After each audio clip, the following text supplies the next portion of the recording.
ಹೋಗ್ತಾನೆ ಹೋಗ್ತೀವಿ. DC madam ಮತ್ತು ಧ್ರುವ ಹೋಗ್ತಾ ಇದ್ದಾರೆ ಈಗ, ನಮ್ಮ ಇವೆಂಟ್ ಮ್ಯಾನೇಜ್ಮೆಂಟ್ನವರು. ಅದು ಈಗ ನಾವು ತಗೊಂಡು ಹೋಗ್ತಾ ಇದ್ದೀವಿ. ಪೌರ ಕಾರ್ಮಿಕ ಮಹಿಳೆಯರಿಗೆ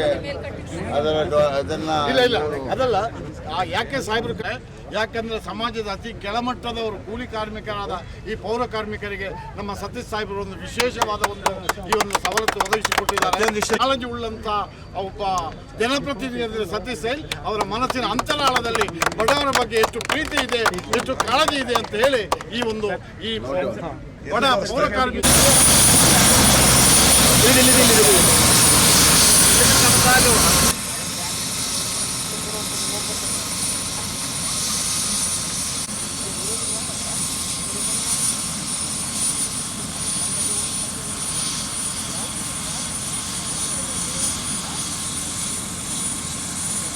ನೋಡ್ಲಿಕ್ಕೆ ಎಲ್ಲರೂ ದುಡ್ಡು ಕೊಟ್ಟಾದ್ರೆ ಹೋಗಲ್ಲ.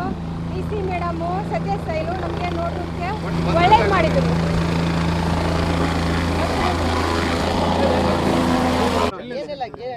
ಬಡ ಮಂದಿಗೆ ಈ ತರ ಹತ್ತಿ ನೋಡ್ಲಿಕ್ಕೆ ಆಗೋದಿಲ್ಲ. ಸತೀಶ್ ಸೈಲು DC ಮೇಡಮು ನಮ್ಗೆ ನೋಡ್ಲಿಕ್ಕೆ ಒಳ್ಳೇದು ಮಾಡಿದ್ರು. ಧನ್ಯವಾದಗಳು. ಈಗ ನೋಡಿರಲ್ಲ ಏನೇ ನೋಡ್ಕೊಂಡ್ ಬಂದ್ರಿ ಹೆಲಿಕಾಪ್ಟರ್ ಕೋಡಿಬಾಯಿ ಬಿರ್ಜ್ ನೋಡ್ಕೊಂಡು ಬಂದಿವಿ, ಅಲ್ಲಿ ದೇವಸ್ಥಾನ ನೋಡ್ಕೊಂಡು ಬಂದಿವಿ, ಇಲ್ಲೆಲ್ಲ ರೋಡ್ ನೋಡ್ಕೊಂಡು ಬಂದಿವಿ. ಚೆನ್ನಾಗಿ ಅನಿಸ್ತೀವಿ. ನಿಮ್ಮ ಹೆಸರು? ನಾಗಮ್ಮ ಸಂಗಪ್ಪ ಚೋಡಪ್ಪರು.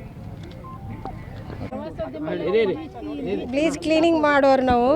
ಈ ಥರ ನೋಡ್ಲಿಕ್ಕೆ ನಮಗೆ ಸಿಗಲ್ಲಾಗಿತ್ತು ಬಡ ಜನಕ್ಕೆ, ಇಂಥವ್ರಿಂದ ನೋಡ್ಲಿಕ್ಕೆ ಸಿಕ್ತಿ ನಮಗೆ. ಅದೇ ದುಡ್ಡು ಕೊಟ್ಟು ನೋಡೋದಂದ್ರೆ ನಮ್ಮ ಕಡೆಯಿಂದ ಈ ಜನ್ಮದಲ್ಲಿ ಆಗಲ್ಲಾಗಿತ್ತದು. ಯಾರೇ DC ಮೇಡಮ್ಮು ಸತೀಶ್ ಸೈಲಿಂದ ನಮಗೆ ನೋಡ್ಲಿಕ್ಕೆ ಸಿಕ್ತಿ. ಅವ್ರಿಗೆ ಧನ್ಯವಾದಗಳು. ಖುಷಿ ಅನಿಸ್ತಿ ನಮಗೆ, ಒಳ್ಳೆ ಅನಿಸ್ತಿ. ಬೀಚ್ ಎಲ್ಲ ಕೋಡಿಬಾಯಿ ಬೀಚ್ ಎಲ್ಲ ಚಿಕ್ಕ ಚಿಕ್ಕದು ಕಾಣಿಸ್ತಾ ಉಂಟು ನಮಗೆ.